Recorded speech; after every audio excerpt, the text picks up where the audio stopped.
یہ مسجد میں امامت وغیرہ کرائی بس. میں آپ سے یہ جاننا چاہوں گا کہ آپ کس عمر میں آپ کو دارالقرآن لاہور میں آپ کو بھیج دیا گیا تحصیل علم کے لیے؟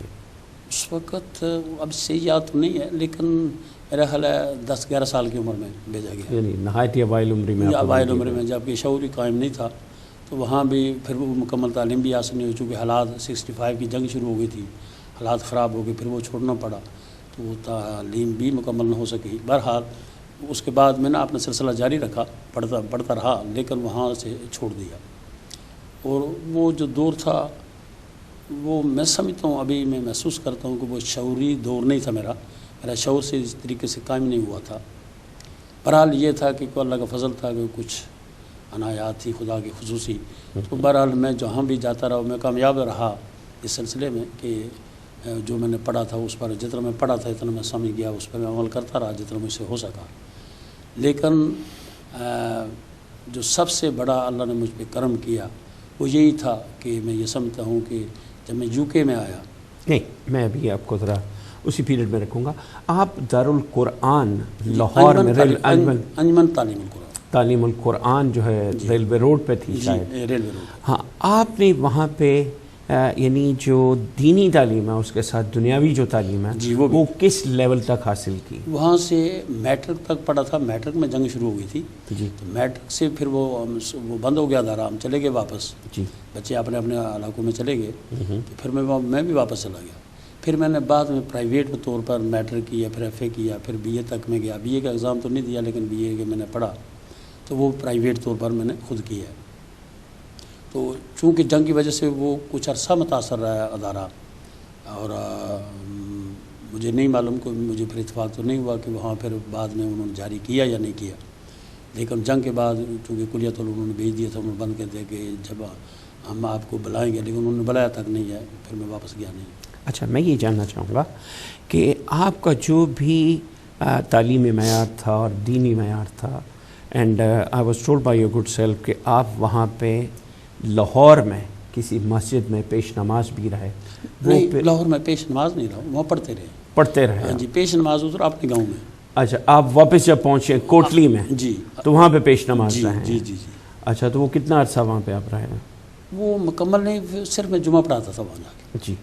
وہ بھی اس وقت کے لحاظ سے وہ خدمت کرتے تھے تو خالی جمعہ پڑھاتا تھا جا کے وہاں. وہ نماز تو خود ہی پڑھتے تھے لوگ، وہ جمعہ کے لیے مجھے کہا گیا اور میں جمعہ پڑھاتا تھا. ناظرین، یہاں پہ یہ جاننا بہت ضروری ہے، آپ کو بتانا بہت ضروری ہے کہ ایک عالم جو کہلاتا ہے عالم، میں بڑی معذرت سے آپ سے کہوں گا کہ جو انسان، جو مسلمان جمعہ پڑھانے کا فریضہ انجام دیتا ہے، میں یہ جاننا چاہوں گا ان سے کہ جب یہ کوٹلی میں واپس پہنچتے ہیں آزاد کشمیر میں تو اس وقت ان کا اپنا ذاتی علمی منصب کیا تھا؟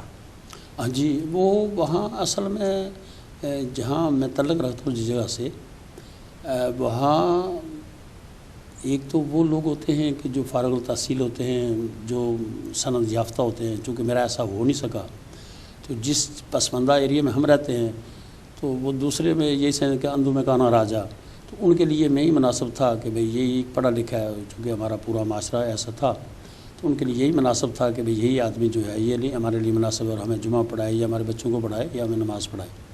تو ان کے لیے تو میں ٹھیک تھا، لیکن میں اس وقت بھی یہ سمجھتا تھا، میرا خیال ہے، اور اب تو خیر اور بات ہے، لیکن میں سمجھتا تھا کہ یہ صرف روٹی روزی کی بات ہے. That's right. علمی نصاب جہاں تک تعلق ہے، دینی اور علمی نصاب کا جہاں تک تعلق ہے، were you be able to fulfil that by that time? نہیں. وہاں چونکہ جب وہ ہم نے وہ شروع کیا وہاں تو پورا پڑھایا جاتا تھا، لیکن اسی اسنا میں چونکہ 65 کی جنگ ہو گئی، جنگ کے بعد پھر وہ تعلیم مکمل نہ ہو سکی. وہاں پڑھایا تو پورا نصاب جاتا تھا، ایسا نہیں کہ نہیں پڑھایا جاتا، نصاب تو پورا پڑھایا جاتا تھا. لیکن وہ تو تب ہو کہ آپ پورا اس میں پڑھیں، ایسا ہو نہیں سکا. اور اس میں وہ جنگ کے اثرات کی وجہ سے پھر وہ میرا تعلیمی سلسلہ منقطع ہو گیا. بہرحال الحمدللہ اس میں یہ تھا کہ جو کچھ میں نے پڑھا تھا وہ میرے لیے اتنا کافی تھا کہ میں اپنی روٹی روزی جو ہے وہ کما سکتا تھا. اور بچوں کو پڑھا دینا، نماز پڑھانا، جمعہ پڑھا دینا، یہ تقریر کرنا، بس یہی وہاں تک یہ محدود تھا، وہ میرے لیے کافی تھے، اتنا میں نے پڑھ لیا تھا. یہاں پہ میں یہ جاننا بہت ضروری سمجھوں گا کہ آپ ایک اتنے اعلیٰ منصب پہ فائز تھے، یعنی کہ جمعے کا خطبہ دینا اور لوگوں کو تعلیم دینا، بچوں کو تعلیم دینا، تو آپ کا ذاتی علمی مرتبہ کیا تھا اس اعتبار سے کہ آپ خدا، رسول اور اہل بیت اطہار اور قرآن مجید، حدیث، فقہ، اس کے بارے میں کچھ دسترس تھی آپ کی؟ نہیں، اصل میں یہ تھا کہ جب میں اپنی بات کر رہا ہوں، سب کے لیے نہیں کہہ رہا ہوں، یہ بات یہ ہے کہ نقطہ نظر یہ نہیں تھا کہ اہل بیت کیا ہیں اور رسول کیا ہیں اور دین کیا ہے اور اسلام کیا ہے اور قرآن کیا ہے اور حدیث کیا ہے. ویسے یہ ہونا چاہیے یا نہیں ایک عالم دین کے لیے؟ الحمدللہ میں آپ سے یہ بابانگ دول یہ کہہ رہا ہوں، جہاں تک یہ میری آواز جا رہی ہے، تو مجھے شرم آتی ہے کہ جب مجھے کبھی کبھی جو لوگ نہیں جانتے تھے، جب وہ یہ لفظ استعمال کرتے ہیں، مجھے خود شرم آتی ہے اس بات کی. اور ہمارے مذہب اہل بیت میں آ کے مجھے اس چیز کا احساس ہوا ہے، اور اس کی میں ایک مثال بھی آگے آپ کو دوں گا کہ یہ ہمارے مولانا محمد حسن معروفی، یہ ہمارے ہنسلوں میں ہوتے ہیں. تو میں نے ان سے بھی ایک دفعہ یہ گزارش کی تھی کہ بھائی مجھے شوق ہے کہ میں یہ امامہ باندھنے کے لیے میں امامہ باندھنا چاہتا ہوں اور یہ ابا کا باہر پہننا چاہتا ہوں. تو انہوں نے فرمایا نہیں، آپ ایسے نہیں کر سکتے. تو یہ تو یہاں آ کے پتہ چلا، وہاں تو ایسا محسوس نہیں، وہاں تو ہم اپنے آپ کو عالم دین سمجھتے ہیں. وہاں تو جو بھی ہے، جو نماز 2 رکعت پڑھ لے یا داڑھی اس کی بڑی ہو جائے، تو وہ تو عالم دین ہے. میجارٹی ایسے لوگوں کی ہے کہ جو دین سے نہ بلد ہیں، صرف یہاں تک روٹی روزی کے مسئلے تک بھی ہماری دکان چلتی رہے، صرف یہ ہے. میں یہاں پہ ایک بات آپ کی وساطت سے لوگوں تک پہنچانا چاہوں گا کہ وہ لوگ، وہ جوان نسل یا وہ بزرگ جو آپ کی ابتدا میں نماز پڑھتے رہے، انہوں نے آپ سے کیا درس لیا ہوگا، کیا تعلیم لی ہوگی؟ اور میں پھر اسی جگہ پہ آؤں گا کہ اہل بیت اور قرآن کو آپ الگ الگ کر دیں، نہ آپ کو قرآن کی سمجھ آتی ہے نہ آپ کو اہل بیت کی سمجھ آتی، تو آپ کو سمجھ کس چیز کی آئے گی؟ سمجھ پھر روٹی روزی کی میں نے پہلے عرض کر دی ہے. اس میں یہ بات ہوتی ہے کہ جو لوگ آگے سننے والے ہوتے ہیں، وہ لوگ بھی 2-4 والے ہوتے ہیں، ان کو کہہ دیا انہوں نے مان لیا. ماشاءاللہ. وہ صرف یہ سمجھتے ہیں کہ جو کچھ مولانا صاحب نے کہہ دیا یہی صحیح ہے. اب وہ جو بھی کہہ دیں، مولانا صاحب جو بھی کہہ دے وہ صحیح ہے، اپنی رائے تو رکھتے نہیں ہیں وہ. ایک بات. دوسری بات یہ ہے کہ کوئی اعتراض تو تب کرے جانتا ہو. صحیح. وہ جانتا ہی نہیں ہے، اعتراض کر نہیں سکتا ہے. اب جو بھی مولانا صاحب ہیں، انہوں نے وہ 2 شعر سہ ملوک کے پڑھ دیے، موسٹلی یہی ہوتا ہے. اور 2 شعر علامہ اقبال کے کوئی یاد کر لیے، وہ پڑھ لیے. 2 شعر کسی اور کی شاعر کے پڑھ لیے. ایک قرآن کی آیت پڑھ دی، اللہ خیر صلی اللہ کام ہو گیا، جمعہ ہو گیا، 2 رکعت نماز پڑھ دی، ایسے جیسے کیسے بھی ہے وہ پڑھ لی، اللہ خیر صلی اللہ، اس میں تو کوئی پرابلم نہیں ہے. بس آپ کو نے نماز پڑھا دی، 2-4 شعر سنا دیے، ایک آدھ واقعہ سنا دیے کسی کتاب سے پڑھ کے. اور زیادہ واقعات جو سنائے جاتے ہیں اس میں جو ہمارے پیر اعظام ہیں یا گدی نشین ہیں، ان کے واقعات سنائے جاتے ہیں. یہ تو دین ہے. میں آپ سے ناظرین یہ جاننا چاہوں گا، کیا دین اسلام اتنا ہی محدود ہے؟ کیا ہمیں خود اور اپنے بچوں کو اسلام کے بارے میں اتنی ہی واقفیت دینی چاہیے؟ یہ میں آپ سے جاننا چاہوں گا. بہت اچھی بات ہے، آپ نے بہت اچھا سوال یہ کی ہے. اب یہ بات آج کے دور میں نہیں کی جا سکتی ہے. موجودہ دور میں ہمارے مذہب اہل بیت کے اور مذہب اہل تسنہ کے بڑے بڑے علماء ہیں، جید علماء ہیں، اور بڑے بڑے مطالعے ہیں، بڑے بڑے انہوں نے وقت صرف دیا ہے اپنے علم کو. لیکن آج سے اگر 40 سال پیچھے چلے جائیں، آپ 45 سال یا 50 سال پیچھے چلے جائیں، اس وقت یہ بات نہیں تھی. جو بات آپ آج سوچ رہے ہیں، یہ تو ایک ریولوشن آ گیا نا. یہ تو ریولوشن ہے. آج سے 50 سال پہلے اس وقت وہ زیادہ پکی روٹی ہوتی تھی کہ ایک آدمی جو بس درود شریف پڑھتا ہے یا سورہ فاتحہ سے ہی پڑھنے نہیں آتی، تو وہ بس ٹھیک ہے، اس نے پڑھ لیا، ٹھیک ہے بھائی، دعا ہو گئی، اللہ خیر صلی اللہ. آپ سے میں اس چیز کو انڈورس کروانا چاہوں گا کہ جتنی آج شدت پسندی ہے ہمارے مذہب اسلام میں، جس کو پوری دنیا جو ہے آج ڈپلور کر رہی ہے، کیا اس کی بنیادی وجہ علم کی کمی ان لوگوں میں جو کہ خود ہمیں لیڈ کر رہے ہیں، جو ہماری اقتداء میں ہیں، جن کی اقتداء میں ہم نمازیں پڑھتے رہے؟ میں اپنی بات نہیں کر رہا، وہ لوگ جو ایسے علماء کے پیچھے جن کا اپنا علم نہایت ہی قلیل، محدود بھی نہیں، قلیل ہے، وہ ان کو کیا علم دیں گے؟ اور دین اسلام تو ہے ہی علم، اور علم جب جس نے ابتدا کرنی ہے نماز کی اس کے پاس نہیں، وہ دے گا کیا؟ اس پہ آپ کیا کہیں؟ بہت اچھی بات آپ نے کہی ڈاکٹر صاحب. اصل بات یہ ہے کہ اسلام کو اتنا الجھایا گیا ہے، اسلام کو اتنا الجھایا گیا ہے کہ یہ اسے سلجھانا کسی کے بس کی بات نہیں رہی. جو لوگ، اس کی میں دلیل دے رہا ہوں آپ کو، جو لوگ کسی بھی فرقے سے نکل کے اہل تشیع میں آتے ہیں، کیوں آتے ہیں؟ ہاں یہ ایک بڑا دلچسپ آپ سوال ہے. غور کیا اس پہ کہ جو بھی لوگ کسی بھی فرقے سے نکل کے آتا ہے، طاہر القادری کو ہمارے پاکستان میں بہت بڑا عالم دین ہے سمجھا جاتا ہے، اور وہ بہت اچھا پڑھتے ہیں، ان کے فالوور بہت زیادہ ہیں، بہت کام کرتے ہیں وہ. اور سب سے زیادہ اس وقت جو لوگ اہل تشیع میں آ رہے ہیں وہ طاہر القادری کے فالوور آ رہے ہیں. صحیح. ابھی یہ کیوں آ رہے ہیں؟ وہ طاہر القادری اتنا بڑا خطیب ہے، عالم دین ہے، سب کتابیں جانتا ہے، سب فلسفہ منطق حدیث کی ساری کتابیں وہ جانتا ہے، لیکن وہ اسے پڑھتے ہیں پھر چھوڑ کے ادھر آتے ہیں. کیوں آتے ہیں؟ وجہ کیا ہے؟ سب نہیں آتے، 1 2 آتے ہیں، یا 4 آتے ہیں، یا 20 آتے ہیں. آتے تو ہیں نا. آتے ہیں، کیوں آتے ہیں؟ اور ادھر سے کوئی بھی نہیں جاتا. اس کی آخر کامن سینس کی یہ بات ہے کہ اگر میں بھی آیا ہوں، جب میں اس وقت تھا کچھ اور تھا، جب یہاں آیا کچھ اور تھا، جب ادھر آیا کچھ اور تھا.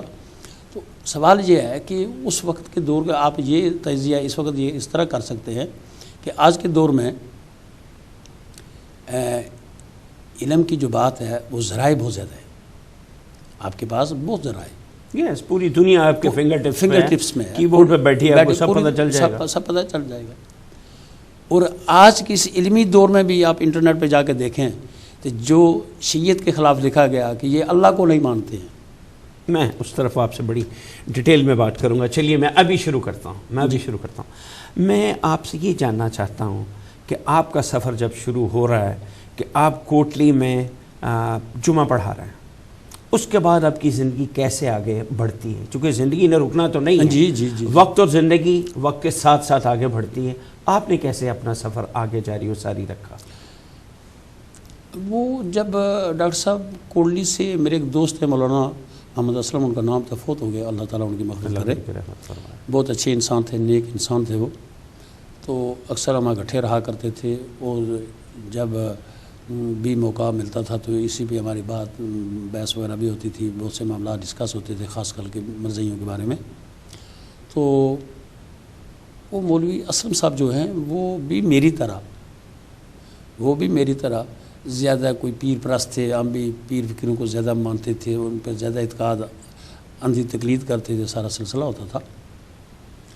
تو میں نے انہیں کہا کہ میں یہ پروگرام بنانا چاہتا ہوں کہ میری فیملی کے لوگ بہت سے یو کے میں ہیں، تو میں یو کے میں جانا چاہتا ہوں. وہ مولوی اسلم صاحب کے یہ الفاظ ہیں کہ بھئی آپ ادھر نہ جائیں، وہاں جا کے لوگ بے راہ روی کے شکار ہو جاتے ہیں. اگر تم چلے گئے ادھر تو تم بھی بے راہ روی کا شکار ہو جاؤ گے. لیکن میں معاشی اعتبار سے اتنا تنگ تھا، میرے فائنینشلی حالات ٹھیک نہیں تھے، تو میں تنگ تھا. تو میں چاہتا تھا کہ کسی طریقے سے چلے اپنے معاشی حالات جو ہیں وہ درست کیے جائیں. مین جو ٹارگٹ تھا تو وہ تو یہ تھا، تعلیم کا نہیں تھا. اور آج بھی مجھے شدت سے، میں بات رو کے یہ کہہ رہا ہوں کہ آج بھی مجھے شدت سے اس بات کا احساس ہو رہا ہے کہ اہل بیت کے در پہ آئے ہوئے مجھے 20 سال ہو گئے، اور حالات اور واقعات اس وقت میں اتنا نہ سمجھ سکا کہ مجھے جب بھی اہل بیت کے در پر آنے کا موقع ملا اور اللہ نے مجھ پہ کرم نوازی فرمائی اور اہل بیت کا صدقہ مجھ پہ ہوا، تو مجھے ایران چلے جانا چاہیے تھا تاکہ میں کوئی اپنی تعلیم مکمل کر لیتا، کوئی اپنی جو بھی کچھ. لیکن میں ایسا نہیں کر سکا. بہت سے علماء نے مجھے یہ فرمایا کہ بھائی تم چلے جاؤ ادھر، جس میں مولانا امیر حسین نقوی صاحب ہیں. یہ تو پھر وہی بات. I'll go back again. جی میں اب وہاں پہ چلتا ہوں کہ آپ برطانیہ کیسے پہنچتے ہیں اور کب پہنچتے ہیں؟ جی وہ ایسے ہوا کہ میرے عزیز ہیں یہاں، تو وہ تو میں پہلے بھی کہہ چکا ہوں کہ اندر میں کانادا راجہ تو میں ہی تھا. تو انہوں نے کہا کہ آپ کو یہاں مسجد میں مولوی بلا لیں تو ٹھیک نہیں ہے. تو میں نے کہا بھائی آندھے کو 2 روٹی بھائی، یعنی with all that little knowledge جی دے ور سو موٹیویٹڈ کہ جی آپ یہاں پہ آئیں، ہم اسپانسر بھیجتے ہیں اور ہم آپ کو یہاں پہ مسجد میں امام لگوا دیں. جی ماشاء اللہ. یعنی آپ کے پاس کوئی اتھینٹیکیٹڈ نہیں، کوئی ڈگری نہیں ہے، کوئی کورس نہیں ہے، کوئی کچھ نہیں. تو ناظرین، جس ملک میں، جس معاشرے میں یہ نظام ہو، یہ سوچ ہو، اس کے فالوورز جو اس کے پیچھے پڑیں گے اس کے پیچھے نماز پڑھیں گے اس کی اقتدا میں. وہ جب ان سے کوئی سوال پوچھا جائے گا تو وہ کیا جواب دے گا؟ وہ یہ کہے گا بس نماز پڑھو اور چلے جاؤ. جی آپ جاری رکھیں. یہی میرے خیال میں ہوتا رہا. جی ایسا ہی ہوتا ہے. بلکہ اس کی میں مثال دے کے آگے جاؤں تو زیادہ مناسب رہے گا. جی کہ جب میں وہاں مسجد میں تھا اور راچ ڈیل میں گولڈن ماسک تھی, تو ایک خاتون تھی, ان کے بچے میرے پاس پڑھتے تھے. اچھا, یہ روچڈیل کی ماسک میں آپ کب آئے اور کیسے آئے؟ وہاں وہ ان اسپانسر بھیجا تھا نا. اچھا, مسجد کی طرف سے اسپانسر تھا نا. اچھا. تو وہ خاتون کے بچے میرے پاس پڑھتے تھے. جی. اس خاتون نے مجھ سے مسئلہ پوچھا کہ مولانا یہ بتائیں کہ ہمارے ایک شیعہ فیملی سے تعلق ہے, میرے بچوں کے وہ ایک اسکول پرائیویٹ اسکول میں پڑھتے ہیں, اور اب یہ بتائیں کہ ہمیں اجازت ہے کہ ان کے ساتھ کھانا پینا اور بیٹھنا اٹھنا؟ تو میں نے انہیں یہ گزارش کی کہ دیکھیں, اسلامی طور پر آپ فقہ کے لحاظ سے انہیں کافر نہیں کہہ سکتے, لیکن ہمارے علماء کا یہی متفقہ فیصلہ ہے کہ ان کے ساتھ نہ بیٹھا جائے, نہ کھایا پیا جائے, ان سے قطع تعلق رکھا جائے. یہ بھی بڑی مہربانی, تب آپ نے کہہ دیا یہ کافر نہیں ہے. جی ہاں, میں نے ان سے یہ گزارش کی. تو اسی اسنا میں جب میں شیعہ ہو گیا تو اس خاتون کو جب پھر یہ شور شرابہ پڑ گیا تو مسجد سے بھی میں نے خیر چھوڑ دیا. تو میں نے فون کر کے بتایا کہ بھئی میں شیعہ ہو گیا ہوں, تو جو میں نے آپ کو بتایا تھا وہ غلط بتایا تھا. تو انہوں نے یہ بات سن کے فون بند کر دیا. اب جو لوگ آپ نے سوال کیا تھا کہ جب میں یہاں آیا تو لوگ پوچھتے ہیں, جو پوچھ کے چلے گئے تو مولوی صاحب نے کہہ دیا نماز پڑھے, روزہ رکھے. مسائل تو علماء سے ہی پوچھا جاتا ہے. جو نہیں, ایسے مسائل الحمدللہ وہاں نہیں پوچھے جاتے ہیں. ماشاءاللہ وہاں نہیں پوچھے جاتے. وہاں 2-3 چیزیں ہوتی ہیں جس کی زیادہ تر توجہ دی جاتی ہے. ایک تو یہ ہوتا ہے کہ نماز آپ پڑھیں پابندی سے, دوسرا روزے رکھیں پابندی سے, اور تیسرا تراویح پڑھیں پابندی سے. یہ 3 چیزیں کریں تو میرا خیال ہے اسلام پورا ہو جاتا ہے. باقی ضرورت اتنی محسوس نہیں ہوتی ہے. یہ آپ کو تبلیغ نہیں کی جائے گی کہ جھوٹ نہ بولیں, رزق حلال کھائیں, یا کوئی خدا کی اور خدا کے رسول کی معرفت ہونی چاہیے, ایسا نہیں. صرف یہ ہے کہ آپ بس نماز پابندی سے پڑھیں, روزے رکھیں اور تراویح پڑھیں. تراویح قضا نہیں ہونی چاہیے, تو ورنہ روزے نہیں قبول ہوں گے. تو ایسا نہیں. تو اگر کسی نے کوئی مسئلہ پوچھ بھی لیا تو آپ نے جو ہی بتا دیا, مولانا صاحب نے جو ہی بتا دیا وہی درست ہے. وہ حرف آخر ہے. وہ حرف آخر ہے, اس پہ آپ کو قائم رہنا ہے اور کرنا سلسلہ. اچھا, میں آپ سے یہ جاننا چاہوں گا کہ اگر کسی آج کے 50 سال یا 60 سال کے بندے کو بات کی جائے تو کیا یہ اس کے دل پہ, اس کی روح پہ یہ کنندہ نہیں ہو گیا کہ جی مجھے تو میرے پیر مرشد نے, میرے مولانا نے بتایا تھا کہ شیعہ کافر ہے. پانی کے اوپر سے کتا گزر جائے تو وہ پانی پینا حلال ہے, جیسا کہ آپ مجھے بتا رہے تھے بیٹھے ہوئے کہ پانی آپ پی سکتے ہیں, لیکن اس پانی کے اوپر سے اگر شیعہ گزر جائے تو پانی حرام ہے, جائز نہیں. اس کے بارے میں کچھ بتائیے کہ یہ کیا تصورات ہے؟ یہ تصورات جی, میں تو ابھی تو اہل بیت کے در پہ رہ کے کوئی ایسی بات نہیں کر سکتا کہ جو میں غلط بیانی سے کروں یا کسی کو خوش کرنے کے لیے, کسی کو ناراض کرنے کے لیے کروں. میں اپنے گھر کی بات آپ کو بتا رہا ہوں. جی. میری والدہ اللہ تعالیٰ محمد و آل محمد کے وسیلے ان کی قبر کی منزل آسان فرمائے,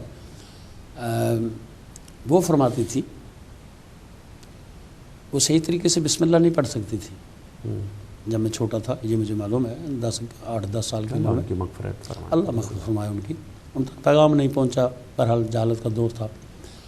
وہ فرمایا کرتی تھی کہ جس برتن میں شیعہ کھائے اس برتن میں نہیں کھانا چاہیے.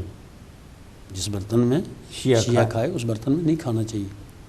تو میری ایک بہن ہے, ان کی جو بہو ہے اس کا باپ کہیں شیعہ ہو گیا تھا 70 میں. تو اب رشتہ داری کی وجہ سے میری والدہ اپنی بیٹی کو یہ وصیت کرتی ہے, دیکھو ہماری رشتہ داری ہوگی اس سے, وہ ہمارے گھر ابھی آ جائے گا, تو تمہیں چاہیے ایک گلاس اور ایک پلیٹ علیحدہ رکھ دو. اوہ مائی گاڈ. تاکہ اگر وہ آئے تو اس کو اس گلاس پلیٹ میں دے دو, پھر وہ گلاس پلیٹ علیحدہ رکھ دو, باقی برتنوں میں نہ رکھو. جبکہ میری والدہ بسم اللہ نہیں جانتی تھی, لیکن یہ پیغام کسی نے ان تک پہنچایا کہ یہ اہل علم لوگوں نے یہ پیغام ان تک پہنچایا ہے. یہ جاہلوں نے نہیں پہنچایا ہے, اہل علم نے پہنچایا ہے کہ وہ برتن علیحدہ رکھ دو جہاں شیعہ کھا جائے اور پانی پی جائے وہ برتن. جبکہ میری والدہ مائدہ اللہ محمد و آل محمد کے وسیلے سے ان کی قبر کی منزل آسان فرمائے. میں نے ان کے لیے بڑی دعائیں کی ہیں, زیارتوں پہ گیا ہوں, قبول ہوں گی, اللہ ان کے مغفرت فرمائے. ان تک پیغام نہیں پہنچایا, لیکن میری والدہ کو یہ علم تھا کہ شیعہ جس برتن میں کھا جائے اسے نہیں کھانا چاہیے. یہ پیغام کسی اہل علم نے ان تک پہنچایا ہے. وہ اہل علم شیعہ نہیں تھا جس نے یہ پیغام دیا ہے، وہ دوسرے فرقے کا تھا جس کا بھی تھا، جس میں بغض ہوگا صاف سی بات ہے، لیکن وہ علم تو تھا اس کے پاس. یہ ابھی جو وہ بات اس سے میں ریلیٹڈ کر رہا ہوں کہ یہ جو آپ دہشت گردی کی بات کر رہے ہیں، یہ پیغمبر اکرم صلی اللہ علیہ وآلہ وسلم کی سیرت کا کون سا پہلو پڑھایا جاتا ہے؟ یہ پیغام وہاں سے ہی آتے ہیں کہ اس برتن میں نہ کھایا جائے، ان کو قتل کر دیا جائے، ان کو مار دیا، قتل کر دو تم جنت میں جاؤ، جنت تمہارے لیے واجب ہو جائے گی، اس کو قتل کرو جنت. ان کو یہ بتایا گیا کہ برتن میں نہ کھایا جائے. آج کے علمی دور میں یہ بتایا جا رہا ہے قتل کر دو جنت میں چلے جاؤ گے. فرق صرف اتنا ہی ہے کہ اس دور میں صرف کھانے تک محدود تھا، آج قتل کرنے تک محدود کر دیے گئے. یہ وہی علم ہے جو ہم نے پڑھا ہے. اور یہ جو قتل کرنے کی بات ہے یہ کوئی اتنی پرانی نہیں ہے، یہ 10 دن پہلے کی بات ہے کہ یہاں پہ گلگت میں بس آ رہی ہے، اس کو مار دو، بس سے اتار کے چیک کر لو، اس کی بیگ دیکھو، اس کی بیگ پہ زنجیر کے نشان ہے، اس کو گولی مار دو، شناختی کارڈ دیکھ لو، پاسپورٹ دیکھ لو، حسن حسین علی نام ہے، رضا ہے، اس کو ختم کرو، یہ شیعہ ہے. جی تو یہ اسی کم علمی اور جہالت کا نتیجہ ہے جو کہ آج تک چلتا چلا جا رہا ہے. میرے مولا علی علیہ السلام اللہم صلی اللہ علیہ محمد و آل محمد کا فرمان ہے کہ جہالت ایک ایسی چیز ہے جس سے علی بھی عاجز ہو گئے. ان لوگوں نے علی کو عاجز کر دیا جہالت کی وجہ سے. اور تمام مذاہب جتنا آج اللہ کا مجھ پہ کرم ہے، اور جو تھوڑا بہت میں طالب علمی کے اعتبار سے جو مطالعہ کیا ہے، کسی بھی فرقے میں یہ میں دعوے سے کہہ رہا ہوں، کسی فرقے میں کوئی کتاب آپ کو ایسی نہیں ملے گی. صرف ایک اہل تشیع کے پاس کتاب ہے جو باب عقل سے شروع ہوتی ہے. سبحان اللہ. حدیث کی کتاب ہے جو باب عقل سے شروع ہوتی ہے. بھائی عقل کی جہاں عقل سے دشمنی کی جائے تو پھر وہاں قتل نہیں ہوگا تو کیا ہوگا؟ جہاں پہ عقل سے دشمنی کی جائے وہاں پہ علم اور معرفت اور حق اور عدل اور انصاف کی بات کہاں سے آئے گی؟ کہاں توقع رکھی جا سکتی؟ اب آپ سوچیں کہ ابھی میں کوئی ایسی دل ازاری کی بات کروں، آپ کا دل ٹوٹ جائے گا، سامعین کا دل ٹوٹ جائے گا. کوئی دل ازاری کی بات کروں، ہم اوائڈ ہی کریں گے. ہاں میں مثال دے رہا ہوں، دل ازاری کی بات کی جائے تو آپ سوچیں کہ جن لوگوں نے اسلام ہم تک پہنچایا ہے، انہوں نے پیغمبر اکرم صلی اللہ علیہ وآلہ وسلم اور صحابہ کرام کی کتنی دل ازاری کی ہے.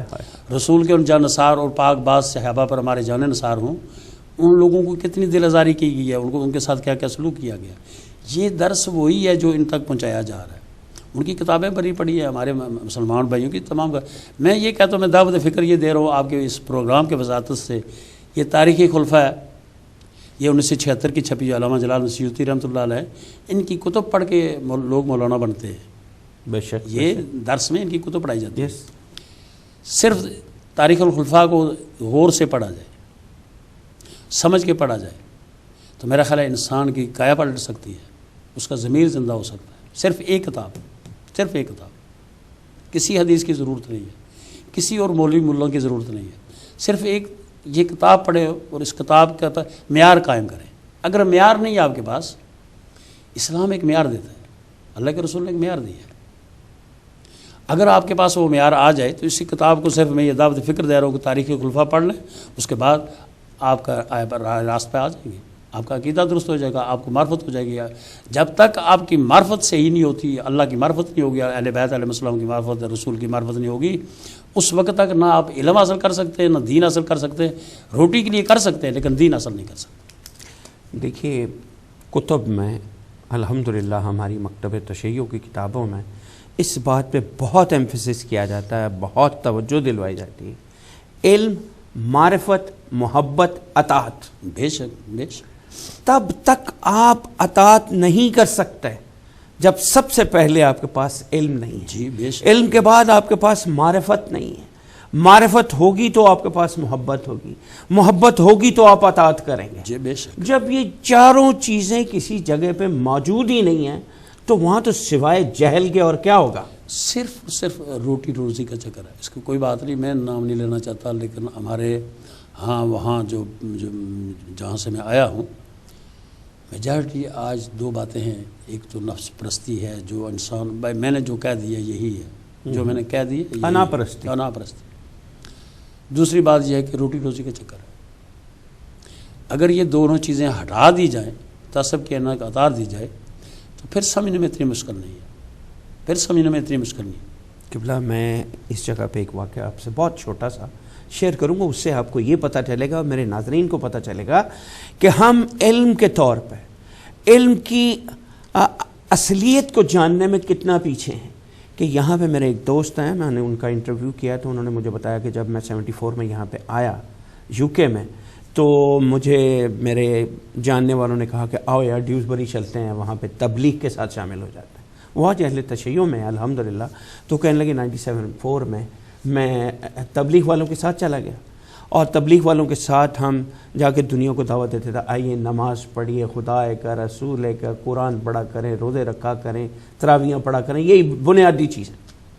وہ کہنے لگے کہ اس طرح سے ہم کرتے تھے اور ہمیں کھانے میں بہت یہ اور وہ، یعنی جو باہر سے آتا وہ غریب اس چیز کو اب والی بات روٹی روزی کا پہلے اسے فکر ہوتا ہے. کہنے لگا جی وہ ہمیں سب کچھ ملتا تھا ڈیوزبری کے، یعنی وہ تعلیم جہاں سے ملتی تھی. اس کے بعد وہ کہتے ہیں کہ ہمیں ملتا تھا گشت کے لیے جانے کے بعد ہم 10 کا بیچ بن جاتا تھا اور ہم باغ میں دائرہ لگا کے بیٹھ جاتے تھے، اور میرا امیر مجھ سے کہتا تھا کہ تم اس سے بسم اللہ سنو، تم اس سے قل هو اللہ احد سنو، تم اس سے آیت الکرسی سنو. تو کہنے لگے کہ حاجی صاحب کہنے لگے وہ 65 برس کی عمر ہوگی. تو ان سے میں نے کہا ہاں جی آپ ذرا سنائیں، آپ کو بسم اللہ آتی ہے؟ تو وہ کہتا ہے میں ذرا، کہنے کا میں نے کہا چلے جائیں. کہنا وہ چلے گئے. پھر میں نے اگلے سے پوچھا، اس نے بتا دیا، اس سے پوچھا، اس نے بتا دیا. وہ حاجی صاحب آ گئے، پھر آ کے وہ دائرے میں بیٹھ گئے. ان کی باری آئی تو میں نے کہا جی آپ سنائیں. وہ کہتے ہیں میں نے کہا اچھا کہ اس کو پھر شاید دوبارہ تکلیف ہو گئی ہو.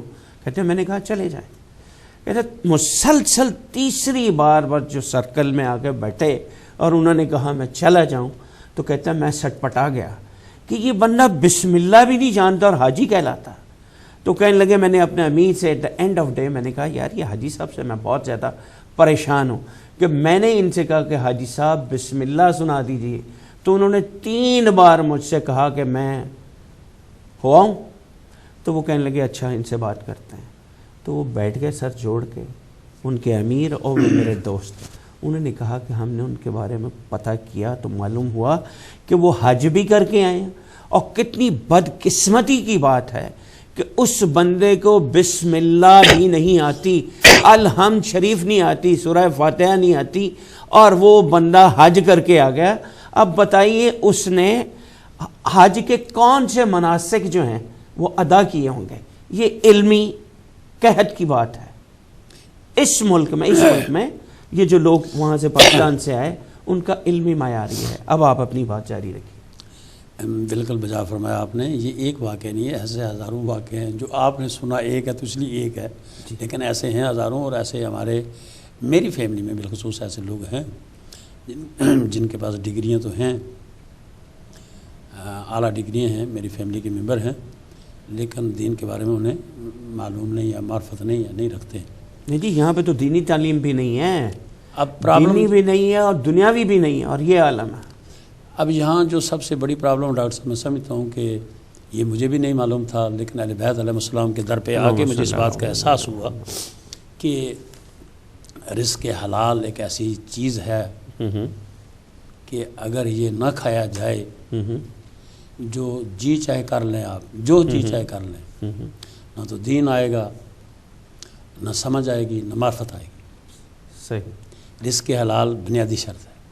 دوسرا قرآن اس بات پہ گواہ ہے کہ جب تک خوف خدا آپ کے اندر نہیں آئے گا، کیسے ممکن ہے کہ خوف خدا ہو اور آپ برائی کی طرف آمادہ ہو جائیں؟ غیر دانستہ طور پہ ہو جانا اور بات ہے، جان بوجھ کے کر لینا اور بات ہے، لیکن یہ دونوں چیزیں ہمارے پاس نہیں ہیں مسلمانوں کو. آج میں دعوے سے یہ کہہ رہا ہوں، جہاں تک یہ آپ کی آواز جا رہی ہے میری اور آپ اس کی انٹرویو کی وساطت سے اور اہل بیت کی ہدایت ٹی وی کی وساطت سے، کہ 20 لاکھ کا مجمع حج کرنے کے لیے جاتا ہے، کعبے کے پاس کھڑا ہو کر یہ دعا کرتا ہے کہ یا اللہ مسلمانوں کے حال پہ رحم فرما، فلاں جگہ فتح فرما، فلسطین پہ رحم فرما، کشمیر پہ رحم فرما. قبولیت نہیں ہوتی، قبول نہیں ہو رہی ہے. کیا اتنا سوچنے کے لیے کافی نہیں ہے کہ کعبے میں جا کے کعبے حرم میں کھڑے ہو کے اللہ سے دعا کرے؟ حج بھی کر لیا آپ نے اور اللہ سے کہہ رہے ہیں، تو پھر بھی آپ کو روٹی بھی نہیں مل رہی، آپ ذلیل بھی ہو رہے ہیں دنیا میں، ہر جگہ ذلیل. تو کیا اصلاح کی ضرورت نہیں ہے؟ ضرور سوچنے مقام فکر ہے. حج کرنا کافی نہیں ہے. صحیح.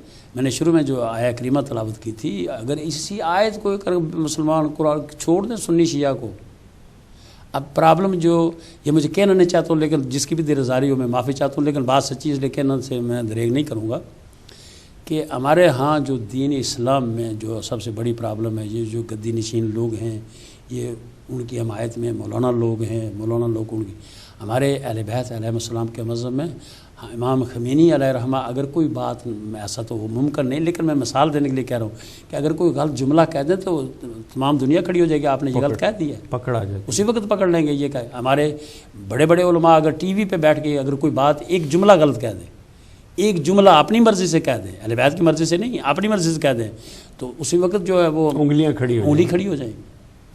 میں آپ سے یہ جاننا چاہوں گا، since you came from that section of our brothers, مجھے یہ بتائیے کہ شیعوں کے بارے میں آپ کا کیا تصور تھا جب آپ اس سیکشن میں تھے، کہ ان کے سپارے کتنے، ان کا قرآن علیحدہ ہے، اس کے بارے میں کچھ بتائیے۔ یہ تو اس وقت کی بات میں کر رہا ہوں، لیکن آج بھی ہے، آج بھی ہے، لوگ آج بھی سمجھتے ہیں، یعنی علم جہالت کا یہ حال ہے۔ جی، علم کا یہ حال ہے کہ اس وقت بھی تھا، اس وقت تو زیادہ جہالت تھی، آج جہالت کم ہے، اتنی نہیں کم ہے، لیکن جہالت ہے۔ آپ مجھے فیکٹ بتائیے، فیکٹ کیا ہے؟ جب آپ ادھر آ گئے آپ نے کچھ 40 سپارے دیکھے ہمارے؟ میں آپ کو خدا گواہ کر کے، خدا کو گواہ رکھ کے یہ بات کہہ رہا ہوں کہ میں خود بھی یہی سمجھتا تھا کہ بھی ان کے 40 پارے ہیں، یہ گز پھیرتے ہیں، اس کے بعد یہ علی کو نہیں مانتے، رسول کو نہیں مانتے، یہ علی کو مانتے ہیں، یہ ایسی جتنی فروئی باتیں ہیں۔ یعنی یہ بات میں آپ سے ضرور سننی چاہوں گا کہ ہمارے لوگوں میں یہ تصور ہے کہ شیعہ یہ کہتے ہیں کہ حضرت جبرائیل علیہ السلام نعوذ باللہ من ذالک، وہی جو ہے وہ سرکار امیر کائنات علی ابن ابی طالب علیہ السلام کے لیے تھی، اور وہ سرکار ختمی مرتبت مولا کل ختم الرسول جناب محمد مصطفیٰ صلی اللہ علیہ وآلہ وسلم کو نعوذ باللہ غلطی سے انہوں نے وہی ان کو دے دی۔ یہ بتائیے یہ کتنا بڑا بہتان صرف شیعت پہ نہیں، یعنی دین اسلام پہ ہے، اسلام پہ ہے، اور اسے ساتھ یہ بھی نہیں، اور شیعہ اسی لیے جبریل علیہ السلام کو گالی نکالتے ہیں، نعوذ باللہ من ذالک، کہ بھائی اس نے یہ ایسے کیوں کر دیا۔ اب جس اسلام کا یہ حال ہو، اس اسلام کو ہمارا اسلام، جس اسلام کا یہ حال ہو کہ جبریل آئے اور ادھر آنے کے بجائے ادھر چلا جائے، آپ کا ذاتی طور پہ یہ خیال رہا ہے، یہ تھا 45 سال تک یہی تھا، کیسا رسول اللہ صلی اللہ علیہ وسلم کا آپریشن ہونا، یہ وے کا بھول جانا، یہ ساری چیزیں تھی، ایسا تو نہیں دائی حلیمہ وغیرہ کا یہ سارا کنسیپٹ تھے، لیکن یہ جو آپ نے فرمایا کہ جبریل علیہ السلام کا بھول جانا اور پاک رسول کی طرف چلے جانا، یہ تھا، یہ تھا۔ اور اس کے بعد اس کے علاوہ کچھ اور باتیں جو میں ٹی وی پہ نہیں کہنا چاہتا، خدا کی قسم دل دکھتا ہے وہ باتیں سوچ کے کہ پڑھے لکھے لوگ جو اپنے آپ کو پڑھے لکھے کہتے ہیں، ان کی زبان سے میں نے سنی۔ لمحہ فکریہ یہ ہے کہ ضرورت اس بات کی ہے کہ ان تمام کنفیوژنس کو، ان کنکاکشنز کو، یہ جو توہمات ہیں، یہ توہمات ہیں جن کی اسلام میں گنجائش نہیں ہے، ان کو کیسے دور کیا جائے کہ یہ جتنی فضا جو مقدر ہے یہ چھٹے، یہ صاف ہو، جو ہیزی ایٹماسفیئر ہے، یہ جو کچھ دھندلا بن دکھائی دیتا ہے، یہ کچھ چھٹے ایک دوسرے کو ہم کلیئرٹی کے ساتھ دیکھ سکتے ہیں۔ اس میں ڈاکٹر صاحب میں آپ کو ایک گزارش کروں گا، ہمارے علماء اکرام جو ہے وہ ٹی وی پہ طرح طرح کے پروگرام بتاتے ہیں، لوگوں کے علم میں اضافہ ہوتا ہے۔ دو باتیں ہو جائے، میں سمجھتا ہوں میرے عقل کے مطابق، جی فرمائیے، دو باتیں، جی اگر یہ دو باتیں عمل ہو جائے تو میرا خیال ہے یہ ساری پرابلم ہماری جو ہے وہ ختم ہو سکتی ہے۔ جی کیا کیا ہے؟ پہلی بات ہے، جتنے بھی دنیا کے مسلمان ہیں جہاں جہاں بستے ہیں، جی اگر ان کے دل میں خدا کا ڈر آ جائے کہ یہ جو بات میں کہہ رہا ہوں مجھے کہنی چاہیے یا نہیں کہنی چاہیے، یہ ہے یا غلط ہے، اس کی تھوڑی سی تحقیق کر لے، خدا کا خوف اور تحقیق کر لے، خدا کا خوف رکھے کہ جو میں کہنے والا ہوں یہ صحیح ہے یا غلط ہے، پہلے اس کا پتہ کر لینا چاہیے، کہیں ایسا نہ ہو کہ اللہ ناراض ہو جائے، مد نظر اللہ کو رکھا جائے کہ اللہ کی ناراضگی کا اسباب نہ بن جائے، ایک یہ بات ہو جائے، اور دوسرا تھوڑا سا قرآن کے ساتھ شغف رکھ لیا جائے کہ قرآن کا مطالعہ کیا جائے، جیسا بھی آپ پڑھتے ہیں، جیسا بھی آپ کو ترجمہ ملتا ہے، جس طرح بھی کسی کا بھی ترجمہ کیا، یہ بہت ضروری ہے، واضح کر دیجئے کہ قرآن کو پڑھا تو جاتا ہے لیکن عربی میں رٹا لگایا جاتا ہے، اس کی سوجھ بوجھ، اس کا فہم، اس کا ادراک، اس کے معنی، اس کے مطالب، اس طرف کوئی توجہ نہیں دی جاتی، اور کوئی عالم یہ نہیں کہتا کہ اس کو سمجھ کے پڑھو، حالانکہ قرآن بار بار کہتا ہے کہ مجھے آہستہ آہستہ ٹھہر ٹھہر کے سمجھ کے پڑھو اور اس پہ غور کرو۔ قرآن نے کہیں بھی یہ نہیں کہا کہ مجھے حفظ کر لو، یس، مجھے ایک ہی دن میں 20 دفعہ پڑھ دو، یہ بھی نہیں کہتا قرآن نے تو یہ کہا ہے کہ مجھے پڑھو، سمجھو، اس کو اپنے پر اپلائی کرو اور غور کرو اور اس پہ غور و فکر کرو۔ اب جہاں سے میں آیا ہوں وہاں ماشاءاللہ یہ ہوتا ہے کہ بس جب آپ جائیں گے مسجد میں تو لا تعلمون لا یعلمون، یہ دو باتیں آتی ہیں بس، اور اس کے بعد سمجھ نہیں آتی ہے کہ حافظ صاحب کی اسپیڈ اتنی تیز ہوتی ہے کہ لا تعلمون لا یعلمون دو باتیں آتی ہیں، جب آیت ختم ہوتی ہے تو وہ پڑھا جاتا ہے۔ اب رہی بات کہ اس قرآن سے آپ کیسے فیض لے سکتے ہیں جس کا ادب احترام ہمارے ہاں یہ ہے کہ اس کی اونچی جگہ پہ رکھ دیا جائے، بس سنبھال کے اونچی اور لپیٹ کے رکھ دیا جائے، باہر نہ نکل آئے، یہ رکھ دیجیے، یہ ہمارا ادب و احترام ہے۔ پڑھنا یا دیکھنا جو ہے یا اس پر عمل کرنا یا غور و فکر یہ نہیں، فکر یہ ہے کہ اس کی بے ادبی نہ ہو جائے، اونچی جگہ پہ اور کبھی کبھار قسم اٹھانی پڑ جائے یا لے لو تو لے لو، ورنہ اس کو اوپر جگہ کو بچے نہ ہاتھ لگائیں۔ اب کیسے یہ اسلام سمجھ آئے گا جو رسول اللہ صلی اللہ علیہ وآلہ وسلم نے ہم تک پہنچایا اتنی مشکل سے؟ ضابطہ حیات تو یہ ہے، وہ دے گئے جی کہ یہ ہے کرینہ زندگی کا، بے شک بے شک، اور ساتھ میں یہ بھی بتا گئے کہ اس قرآن کو اور میری اطرت کو اگر تھامے رہو گے تو کبھی گمراہ نہ ہوگے، کبھی گمراہ نہ ہوگے۔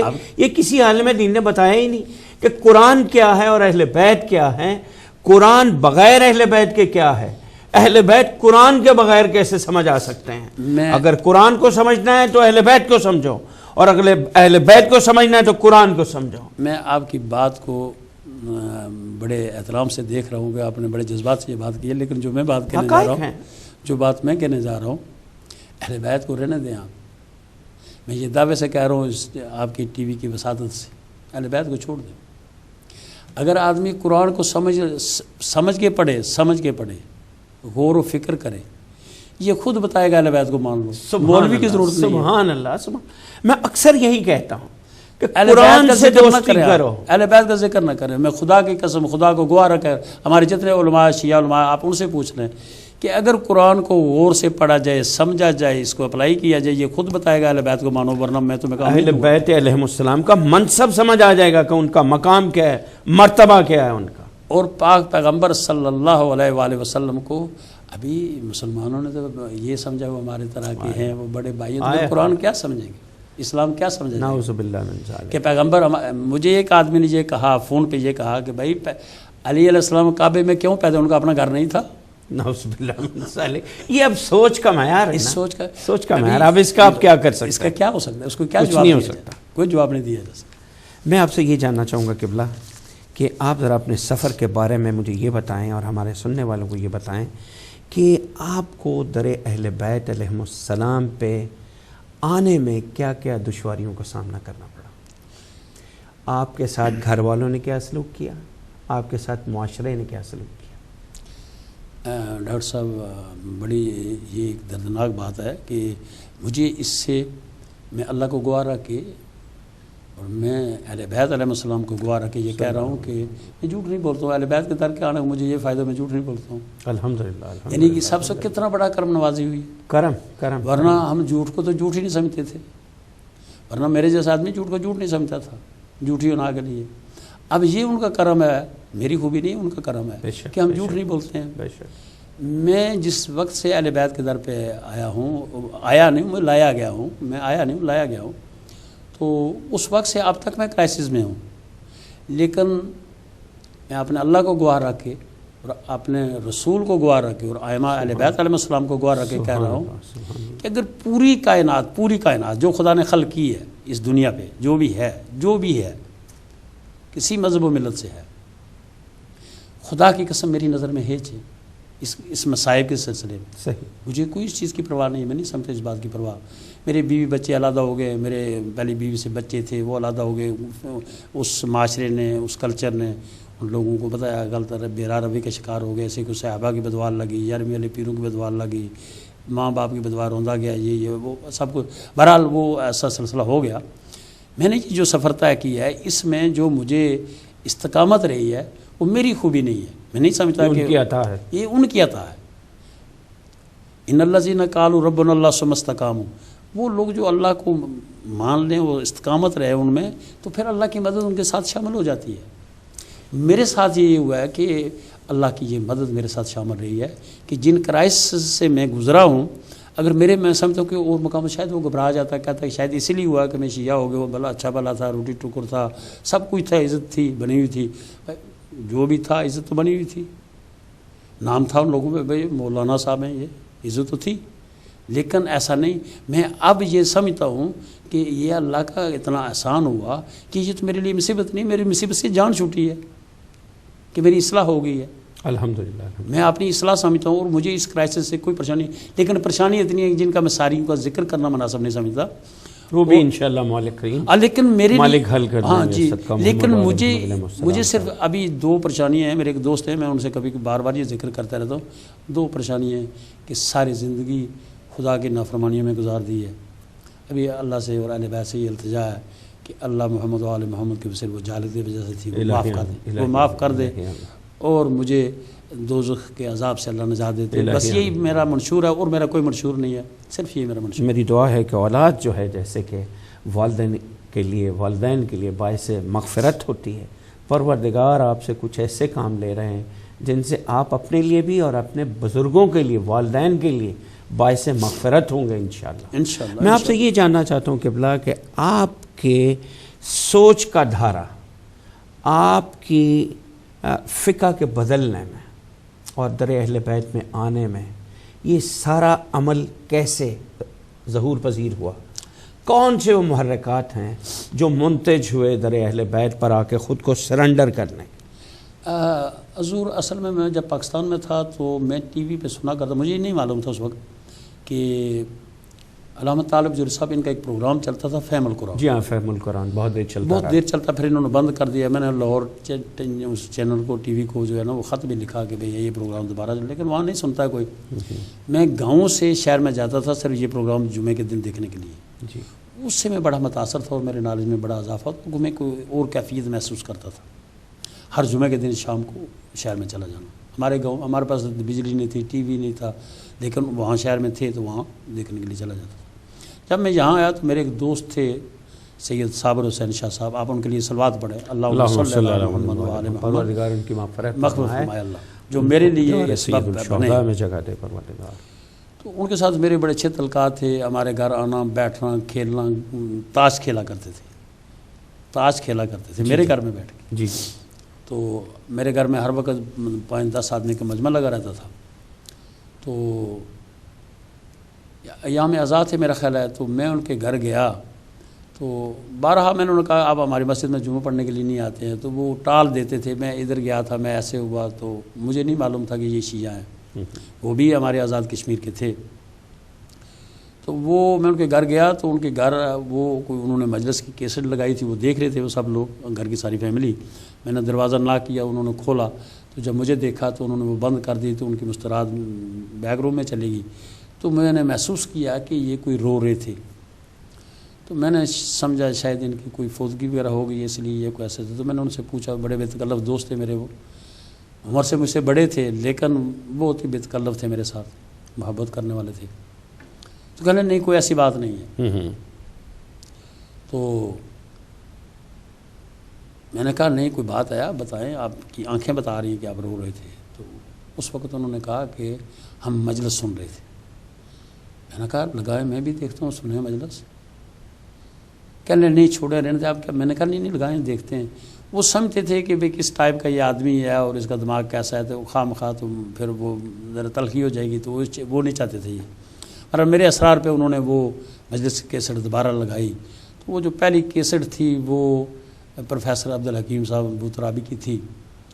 تو وہ انہوں نے جب لگائی تو مجھے تو پہلے ہی بڑا غصہ آیا، دیکھ کے ان کی شکل کو دیکھ کے غصہ آیا کہ بھئی چھوٹی سی داڑھی یہاں، وہ بالکل، اور سر پہ ٹوپی کوئی نہیں۔ میں تو سمجھتا داڑھی بڑی ہونی چاہیے، تو مولانا تب ہو، ایسی چھوٹی داڑھی کو مولانا تو نہیں کہا جاتا ہے۔ بہرحال تنقیدی نگاہ سے دیکھا، کوئی تھوڑی سنی، تو میں نے کہا آپ ایسے کریں، اس کو بند کر دیجیے، مجھے دے دیں، میں گھر جا کے اس کو میرا مطلب ہے گھر جا کے چلو کوئی پوائنٹ وغیرہ بھی نوٹ کر لیں گے، دیکھیں وہ شیعہ کیا کہتے ہیں، چلو کوئی سلسلہ۔ انہوں نے دے دی مجھے، تھوڑی کیسٹ سننے کے بعد بند کر دی، پھر مجھے دے دی۔ گھر میں جا کے میں نے اکیلے کیسٹ کو سنا اور 2-3 دفعہ اس کیسٹ کو سنا۔ یہ میرے زندگی کے آغاز ہے، اس کیسٹ کو 2-3 مرتبہ سنا۔ اب میں بھی جو تھوڑا بہت نالج رکھتا تھا پیغمبر اکرم صلی اللہ علیہ وآلہ وسلم کی صفت و ثنا پہ، عام طور سے بھی یہی کہتے تھے کہ ان ساری دنیا سے ہو گئی عرشت آ جا چپ کر کے، بس ہماری تو یہی تعریف ہوتی تھی، کوئی سن جا کوئی سنا جا چپ کر کے، کچھ سن جا کوئی سنا جا چپ کر کے، یہ تو ہماری تعریف تھی جی۔ زلفاں بڑی اچھی تھیں، سرما تھا، کالی کملی تھی، بستر بچھونا تھا، بوریے کا بستر تھا۔ بوریے کے بستر ہو تو اسے کھانا کے بغیر ہو تو اس کے کوئی سلام نہیں کرتا ہے تو لوگ رشتے جا کے دیتے ہیں، میرا یہ تعریف تھی، یہ تخیل تھا، تخیل تھا ایک ہمارا۔ تو وہ جو کچھ رسول اللہ صلی اللہ علیہ وآلہ وسلم کے فضائل بیان فرما رہے تھے، تو میں بار بار سوچ رہا تھا کہ یہ کہیں دکھاوے کے لیے تو نہیں کر رہے ہیں، یعنی بوترابی صاحب، جی بوترابی صاحب، یہ کچھ دکھاوے کے لیے ایسے، لیکن یہ باتیں جو کر رہے ہیں یہ ہیں تو ٹھیک ہیں، لیکن ہم نے کبھی ایسے سنی نہیں ہے۔ یعنی وہ پہلا موقع تھا کہ پہلا آپ نے میرے لیے مناقب یعنی فضائل سرکار محمد مصطفیٰ صلی اللہ علیہ وآلہ وسلم کے میں نے فضائل سنے، ایک شیعہ عالم سے سنا جی۔ اس کے بعد پھر میں ان کے فضائل، اس کیسٹ کو 3 دفعہ رات میں نے دیکھا، جب وہ مسائل وغیرہ پڑھتے میں بند کر دیتا تھا، وہ مجھے اچھا نہیں، چونکہ وہ شرن جائز نہیں تھا میرے لیے، تب آپ سوچتے تھے کہ رونا جائز نہیں ہے جی ہاں۔ تو بدوا ہے یا یہ رونے والوں کے لیے؟ اچھا، یہ بدوا ہے، یہ بدوا۔ تو 3 دفعہ سننے کے بعد میں نے شاہ صاحب کو دوسرے دن کہا، میں ان کے گھر گیا، میں نے کہا کوئی اور کیسٹ ہے؟ ان کا جی ہاں۔ انہوں نے دوسری کیسٹ مجھے عرفان حیدر آپ دی، ان کے لیے صلوات پڑھے میں چلے گئے، اللہم صلی اللہ محمد وآل محمد، ان کے درجات بلند فرمائے، اللہ تعالیٰ محمد وآل محمد کے وسیلے سے ان کے درجات بلند فرمائے۔ تو ان کی کیسٹ دی، جب ان کی کیسٹ میں سنی تو وہ بہت اچھے خطیب تھے ماشاءاللہ، اور اچھے مقرر تھے، لیکن انہوں نے بہت اچھی تقریر کی، لیکن ان میں کچھ نکات اشارہ کنایا میں انہوں نے جو فرمائے وہ میرے لیے باعث گراں تھے کہ بھئی میرے فرقے کے مطابق خلاف تھی کچھ باتیں جو میں نہیں سننا چاہتا تھا۔ تو پھر میں نے دوبارہ اس کیسٹ کو سنا، چونکہ ایک دفعہ سننے سے تو نہیں پتہ چلتا، کوئی باتیں سمجھ آتی تھی کچھ نہیں آتی تھی، تو دوبارہ سنا، 2-3 مرتبہ اس کیسٹ کو میں نے سنا۔ تو تیسرے دن میں نے انہیں کہا کہ بھئی طالب جوری صاحب ایک آپ کی شیعہ ہے، ان کی ہے، انہوں نے کہا ان کی کیسٹیں انہوں نے مجھے دی، ان کو میں زیادہ سنتا رہا کہ بھئی وہ ایسی کوئی بات نہیں کرتے تھے۔ تو وہاں سے یہ اس کا آغاز ہوا، وہاں سے آغاز ہوا۔ اچھا مجھے یہ بتائیے کہ جناب سیدہ دو عالم فاطمہ الزہرا صلوات اللہ علیہ، اللہم صلی علی محمد، ان کو جو ایذا پہنچی اپنی زندگی کے آخری ایام میں، اس کے بارے میں آپ کو ادراک کب ہوا اور کیسے ہوا کہ بی بی دنیا سے جب گئی ہیں تو بڑی اذیت ناک حالت میں گئی ہیں اور بڑی پریشانی میں گئی ہیں کہ سرکار ختمی مرتبت کا بھی دنیا سے پردہ پا چکے تھے، اور جناب سیدہ ان کی یاد میں بہت رویا کرتی تھی، اور پھر کچھ امت نے بھی بہت خیال کیا سرکار ختمی مرتبت کا دنیا سے چلے جانے کے بعد جناب سیدہ کا، تو وہ احترام جو ان کا ہونا چاہیے تھا، کیا ان کو وہ مرتبہ، وہ احترام، وہ عزت، وہ توقیر ملی جناب ختمی مرتبت کے بعد؟ ڈاکٹر صاحب یہ اتنا زخمی پہلو ہے کہ ایک تو بات یہ ہے کہ میرے لیے بالخصوص اس کو بیان کرنا بہت مشکل ہے میرے لیے، اس کی چند کیفیتیں جو میں نہیں بیان کر سکتا۔ میں نے پہلی دفعہ ہمارے مولانا رضا شاہ صاحب ہیں، ایلفورڈ میں ہوتے ہیں، میں نے ان کی مجالس کی کہ 2 کیسٹیں دیکھی ہیں، ایک مسئلہ کرتاس پر اور ایک سیدہ کی اس مصیبت پر۔ تو سب سے جو بڑا مجھے کارگر ثابت ہوا میرے لیے وہ رضا شاہ صاحب ہیں، اللہ ان کو صحت و سلامت رکھے، اللہ ان کی زندگی دراز فرمائے، سایہ ہمارے سروں پر قائم رہے۔ وہ جی ہمارا اساسہ ہے، اور جس انداز سے وہ ماشاءاللہ انہوں نے بیان کی ہے، وہ کیسٹیں دونوں جو میرے پاس تھی، وہ پھر میں پاکستان لے گیا، تو جس انداز سے انہوں نے وہ بیان کی ہے وہ فضائل، پھر وہ میں نے کتاب حدیث کی کتابوں میں نے مطالعہ کیا، وہ پڑھا، مسئلہ کرتاس اور بی بی پاک کا بھی، جب میں نے اس کو غور و فکر کیا تو ڈاکٹر صاحب یقین کریں، میں خدا کو گواہ کہہ رہا ہوں کہ دل یہ چاہتا تھا کہ موت ہو جائے۔ اور یہ آپ نے سننے والوں کے لیے میں کہہ رہا ہوں کہ جب میں نیا شیعہ ہوا تھا، جب تک سمجھ نہ آئے اس وقت تک یہ بات حل نہیں ہوتی، سمجھ آنے کے بعد ہو سکتی ہے۔ ہندوستان کے ایک شاعر ہیں، چاند فیضی ان کا نام ہے، ان کا میں نے ایک شعر مولود کعبہ کے پروگرام میں سنا تھا، تو آپ یقین کریں کہ جھوٹ بولنے والے کی ماں پہ بھی لعنت ہو جس نے اس ایسا بچہ پیدا کیا۔ میں 3 مہینے تک سو نہیں سکا، میں 3 مہینے تک اس شعر کو سمجھنے کے بعد سو نہیں سکا۔ شعر کیا تھا ابھی میں سنا دیتا ہوں آپ کو۔ شعر یہ تھا کہ پیغمبر اکرم صلی اللہ علیہ وآلہ وسلم ہجرت فرمائی ہے، ہجرت فرمائی ہے، تو میرے مولا علی کی شان میں وہ شعر لکھا ہے اس نے، چاند فیضی نے، اس کا کلام ہے، یا میں نے سنا اس سے، پر کلام شاید اس کا یا کسی کا یہ نہیں میں کہہ سکتا۔ وہ شعر یہ تھا کہ قدم قدم پہ بتاتی ہیں قربتیں فیضی، قدم قدم پہ بتاتی ہیں قربتیں فیضی، کہ نصف نور ہے بس نصف نور ہی کے لیے، جگا نہ دینا کوئی علی کو شب ہجرت، یہ تو سو رہے ہیں محمد کی زندگی کے لیے۔ اللہ اکبر، اللہم صلی اللہ، یہ تو سو رہے ہیں محمد کی زندگی کے لیے۔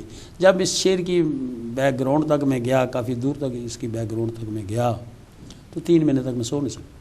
میں جناب وقت کی کمی پیش نظر ہے، لیکن یہ ہے کہ آپ کا پروگرام جو ہے وہ تشنا نہ رہ جائے۔ میں آپ سے یہ جاننا چاہوں گا کہ ہمارے دوسرے لوگ جو ہیں، ہمارے دوسرے بھائی، بڑے بھائی جو ہیں، ان کو خدا جانے کس چیز کی وجہ سے، میرا جو ذاتی خیال ہے وہ تو یہ ہے فضائل سرکار امیر المومنین علی ابن ابی طالب علیہ السلام ہی بغض کی بہترین وجہیں لوگوں کے لیے، یعنی جو مناقب پروردگار عالم نے، جو فضائل پروردگار عالم نے سرکار امیر کائنات علی ابن ابی طالب علیہ السلام کو عطا کیے، ان کے جواب میں وہ اس کو برداشت نہیں کر پاتے، اور ایسی بے سر و ساپا، یعنی کہنا چاہیے کہ ایسی باتیں جن کا کوئی سر پیر نہیں ہے، وہ جناب سرکار امیر کے ساتھ جوڑ دی جاتی ہیں، ان کے والد کے ساتھ جوڑ دی جاتی ہیں، سرکار ابو طالب علیہ السلام کے ساتھ۔ آپ کا کیا تجربہ ہے؟ آپ جب اس فرقے میں تھے تو آپ سرکار ابو طالب علیہ السلام کو کیا سمجھتے تھے؟ جناب امیر علی ابن ابی طالب علیہ السلام کی منزلت آپ کی نظر میں تب کیا تھی؟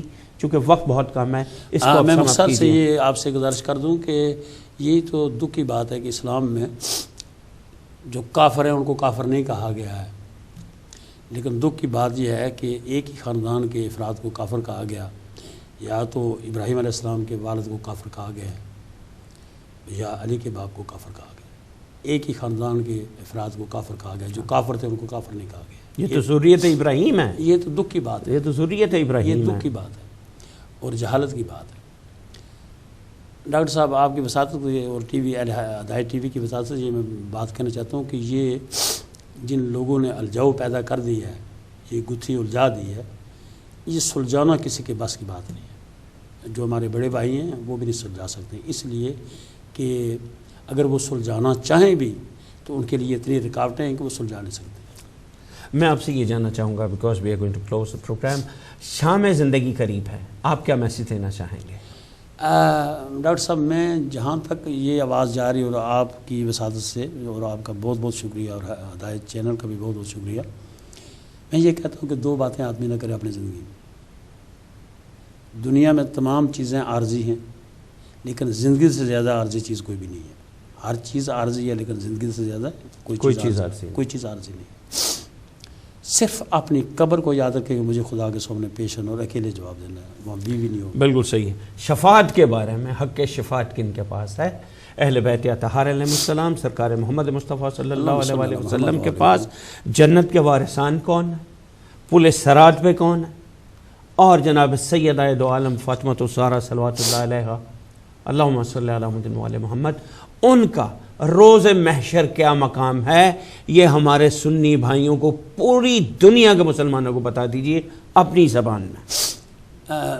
سب سے پہلے جو آپ نے فرمایا کہ شفاعت کا حق صرف پیغمبر اکرم صلی اللہ علیہ وآلہ وسلم اور اہل بیت علیہ السلام کو، اور کسی کو نہیں۔ جنت میں 2 طرح کے آدمی جائیں گے، آپ اپنے بڑے علماء سے پوچھ سکتے ہیں، 2 طرح کے آدمی جائیں گے۔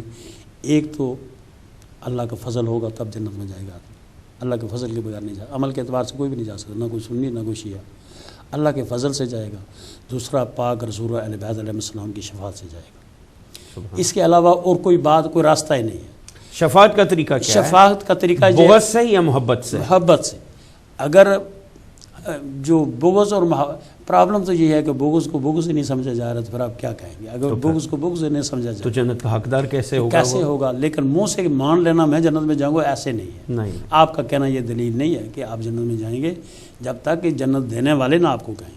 اب جو آپ نے فرمایا کہ امام حسن علیہ السلام، امام حسین علیہ السلام ابھی چھوٹی عمر میں پیغمبر اکرم صلی اللہ علیہ وآلہ وسلم نے یہ حدیث فرمائی، بڑی مشہور حدیث ہے، ہمارے بھائیوں کی کتابوں میں موجود ہے کہ حسن حسین سید شباب اہل الجنہ، وہ جنت کے نوجوانوں کے سردار ہیں۔ اس میں اللہ کا لفظ کہیں بھی نہیں لکھا ہوا ہے کہ فلاں کے ہیں تو فلاں کے نہیں ہیں۔ آدم سے لے کر عیسیٰ تک اگر جنت میں کوئی جائے گا نبی، تو ان کو سردار مانے گا تب جائے گا، تب جائے گا، ورنہ جنت میں نہیں جا سکتا، نبی نہیں جا سکتے۔ باقی آپ، میں اور زید بکر تو چھوڑیں، آدم سے عیسیٰ تک نبی نہیں جا سکتا جنت میں جب تک ان کی سرداری کو نہیں تسلیم کرے گا۔ تو پھر باقی سب مسلمانوں کو سمجھنے کی ضرورت ہے۔ ایکسکیوز می، مجھے اس چیز سے کوئی آر نہیں ہے، میں تو صرف دعا کر سکتا ہوں مسلمانوں کے لیے، چونکہ مسلمان ہیں، میرے نبی کا کلمہ پڑھتے ہیں، جہالت کی وجہ سے۔ اس میں صرف اور صرف ایک دعوت فکر پھر دے رہا ہوں، تاریخ خلفاء کو تمام مسلمان مطالعہ کر لیں، غور سے، تعصب سے نہیں، غور سے مطالعہ کر لیں، ہر آدمی کی اصلاح ہو جائے اس تاریخ خلفاء سے۔ بڑی نوازش قبلہ، بڑی مہربانی۔ تو ناظرین، یہ تھا ہمارا آج کا پروگرام۔ پیشتر اس کے پروگرام کو میں وائنڈ اپ کروں، صرف ایک میسیج آپ کو دینا چاہتا ہوں کہ خدا را اہل بیت علیہ السلام کے سمجھنے کے لیے قرآن کو اپنا ساتھی بنائیے، قرآن سے دوستی پیدا کیجیے، اور قرآن کو ایسے سمجھیے جیسے کہ اہل بیت اطہار علیہ السلام نے، سرکار ختمی مرتبت نے آپ سے کہا، پروردگار عالم نے آپ سے کہا کہ اس کو صرف رٹ لینا ہی درکار نہیں ہے، اس کو آہستہ آہستہ پڑھیے اور سمجھنے کی کوشش کیجیے، اور اس میں غور و خوض کیجیے، اور جب آپ اس کو غور و خوض کریں گے تو منصب اہل بیت علیہ السلام آپ کو سمجھ آ جائے گا، اور جب آپ کو منصب اہل بیت علیہ السلام سمجھ آ جائے گا تو آپ قرآن کو ہاتھ میں لے لیں گے اور دامن اہل بیت علیہ السلام کو تھام لیں گے، تو آپ کی ملاقات سرکار ختمی مرتبت مولا کل ختم الرسول جناب محمد مصطفیٰ علیہ السلام سے حوض کوثر پر ہوگی۔ تو تمام تفرقات کو چھوڑ دیجئے، بغض کو چھوڑ دیجئے، اہل بیت علیہ السلام کی معرفت اور ان کی مودت اور ان کی محبت کے لیے کوشش کیجئے۔ جو مہلت ملی ہے اس کو غنیمت جانیے، اور اسی نقطے کے ساتھ اپنے میزبان ڈاکٹر امتیاز ترابی کو اجازت دیجئے، اور ہمارے مہمان جناب مولانا عبد الواحد صاحب کو اجازت دیجئے۔ خدا حافظ و ناصر، والسلام علیکم ورحمۃ اللہ وبرکاتہ۔